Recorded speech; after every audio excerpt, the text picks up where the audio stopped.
tersaji di situ, ya, informasi yang tersaji di situ bisa saja dia hanya bersifat sebagai informasi saja yang diberikan kepada user. Bisa juga, ya, informasi tersebut dalam bentuk cetakan, laporan yang diberikan kepada user juga.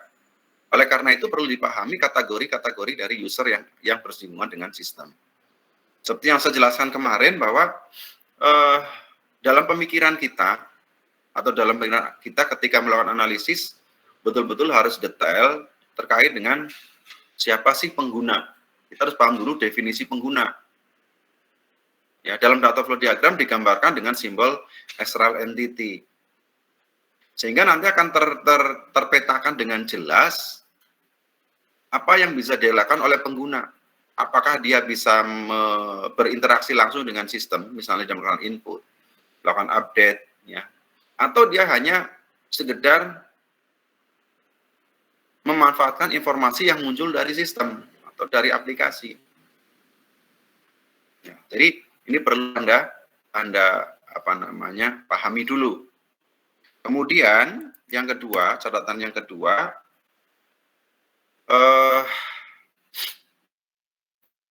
analisis, ya, tadi ini gabung dan yang tadi, ya. Analisis terhadap external entity kan detail. Saya sampaikan tadi, kurang detailnya apa? Yang ada dalam pemikiran Anda itu baru yang semuanya bersinggungan langsung dengan sistem.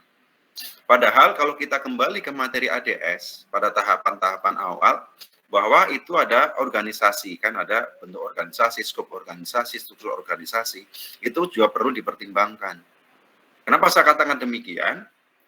Ya, saya katakan bahwa misal di organisasi perpustakaan, tadi disebutkan bahwa di perpustakaan itu ada tiga external entity. Ada admin, ada petugas, ada pengguna atau anggota. Sementara kalau kita bicara definisi dari admin itu siapa? Admin adalah orang atau user yang ditunjuk oleh pimpinan dari perpustakaan untuk menjalankan atau untuk mengoperasikan sistem. Termasuk petugas. Berarti masih ada external entity yang terlewat. Siapa? Berarti yang merupakan struktur paling tinggi di dalam perpustakaan. Itu siapa? Pimpinan perpustakaan. Yang nantinya dia akan menjadi memanfaatkan aplikasi tersebut, output dari aplikasi tersebut sebagai hasil atau sebagai dasar untuk pengambilan keputusan. Misal dari report yang dihasilkan ternyata banyak buku-buku yang expire, ternyata buku-bukunya sudah tidak update.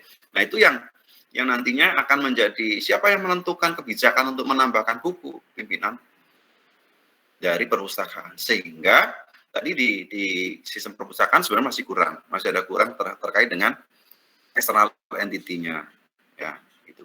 Kemudian yang ketiga, ya, masih berpikiran flow diagram atau flowchart, ya, dalam membuat DFD. Apa? Nah, ini sekarang saya kembalikan ke yang presentasi pertama dari kelompok A tadi, dari kelompok kelas A tadi, bahwa di situ ada proses verifikasi, ada nanti sebagainya. Nah, itu pemikirannya masih flowchart.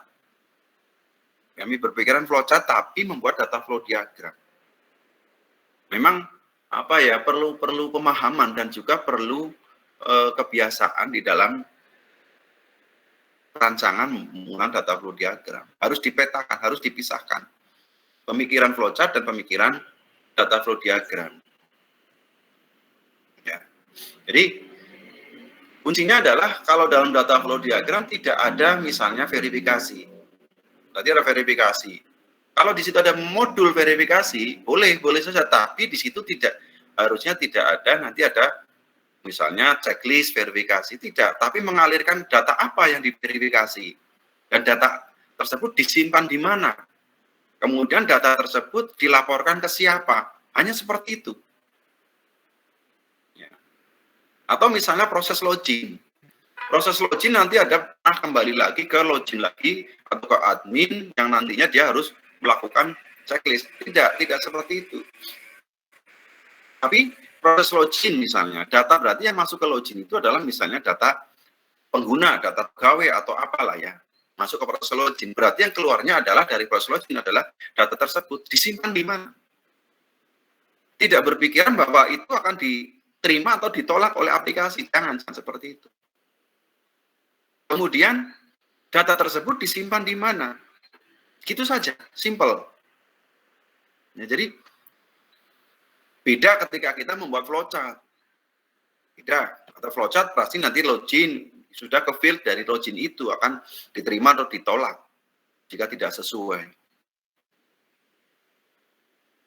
Ya, oke. Jadi apa namanya? Ini beberapa catatan ya. Tadi yang menonjol sekali, yang harusnya apa namanya ya, harus dipahami dulu ketika kita membuat data flow diagram. Kemudian yang keempat ya, tentukan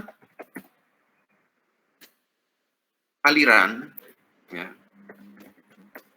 data di level atas, level sebelumnya. Itu harus sama ketika diturunkan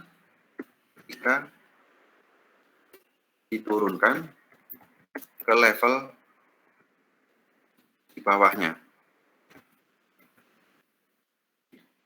Jadi Anda harus bisa memetakan dulu kira-kira data apa saja yang akan masuk ke dalam sistem dan output apa yang akan dikeluarkan dari sistem dalam bentuk muatan data yang ada pada aliran data yang dialirkan dari external entity maupun yang dikeluarkan dari proses atau simbol proses dari data flow diagram. Ini perlu Anda analisis dulu, ditentukan dengan jelas. Sehingga nanti di level-level yang ada di bawahnya, atau di level 1, 2, dan seterusnya, itu tidak ada perubahan data. Kenapa saya katakan demikian? Kalau terjadi penambahan aliran data, atau penambahan muatan data dari aliran data di level yang berikutnya, itu berarti aplikasinya itu salah. Jelas salah. Ini saya lihat dari sisi perancangannya dulu. Karena tidak mungkin akan muncul atau tiba-tiba muncul data baru tanpa ada asal muasal dari data yang di awal. Mungkin ada pertanyaan, Pak, kalau itu berupa query pun bisa memunculkan muncul dari data awal, bisa, tapi ada sumber datanya dari level 0 atau dari level di atasnya.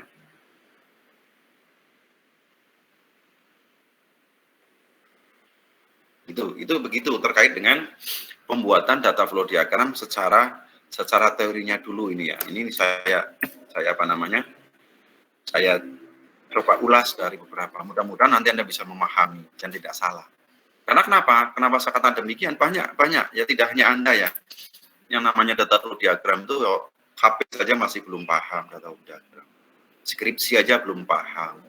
Oleh karena itu perlu saya tegaskan bahwa kebutuhan data flow diagram itu sangat penting. Kenapa? Nah, kita bisa melihat menu apa yang akan muncul, interface apa yang akan muncul, data apa yang akan muncul, kemudian hak akses apa yang akan muncul, itu bisa kelihatan dari data flow diagram. Oke, sampai di sini dulu. Barangkali ada yang mau ditanyakan sebelum nanti kita ulas lebih jauh lagi secara teknisnya. Silakan disampaikan.